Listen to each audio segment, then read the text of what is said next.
Girls, ba't naman kayo pa gumagawa niyan? Wala namang ibang gagawa nito kundi kami magpinsan eh.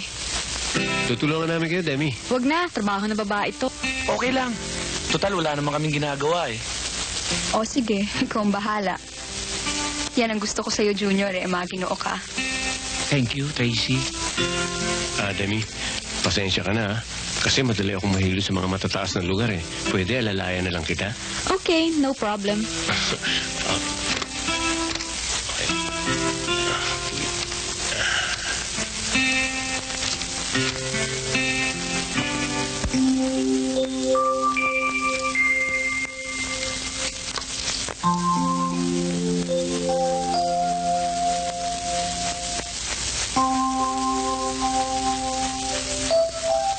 Tracy, Oh, parang nahihilo rin ako.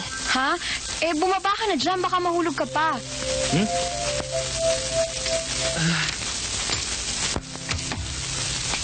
Pasensya ka na, parang nalula ako eh. Sabi ko naman kasi sa'yo, ako nilang aakyat eh.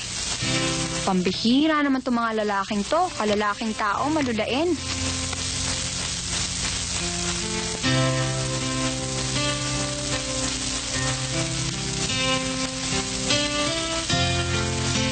Boy, Junior, palagay ko dapat magpa-check up na tayo, baka mababa dugo natin. Mga maginoong bastos! Tayo inabot ng ganito kagabi. Sabi ko na nga ba, hindi na ako kasama eh. Subukan nyo nga ulit. oh, mga bini-bini. Ay, Ano ginagawa niyo at narito kayo? Kala namin tuloy mga magnanakaw, eh. Kasi galing kami sa party Ah, party? Oo. Tsaka hindi namin nasabi kay Ate Demi na gagabihin kami ngayon eh. Aba, bakit di kayo tumimbre nang magising si Demi at mabuksan yung pinto? Naku, wag. Baka magalit sa amin si Ate Demi eh. Oo, baka isumbo kami sa parents namin eh. Na lagi kaming ginagabi. Oo. Tapos baka pauwi na kami. Oo nga. Tulungan niyo na lang kami, Boy Junior, na makapasok kami sa loob. O, sige. Tutulungan namin kayo ni Junior. Pero next time, pangako, hindi kayo gagabihin, ha? Saka tandaan nyo, pag gagabihin kayo, magpapaalam kayo kay Demi. Tandaan nyo yan. Pag gagabihin, magpapaalam kayo kay Demi. Uy, thank you ha. salamat Oh. Okay na ba sa inyo to? Buti na lang dumating kayo. Okay. Uy. Dahan-dahan ka. Sumunod na kayo sa akin ha.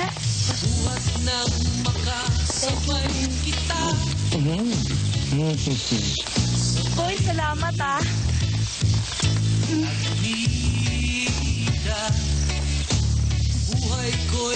Thank you ha.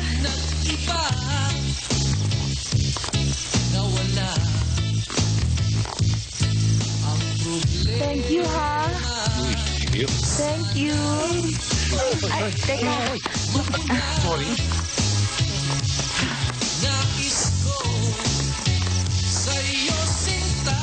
Tandaan nyo, sa susunod na gagabihin kayo, huwag na kayo magpapaalam.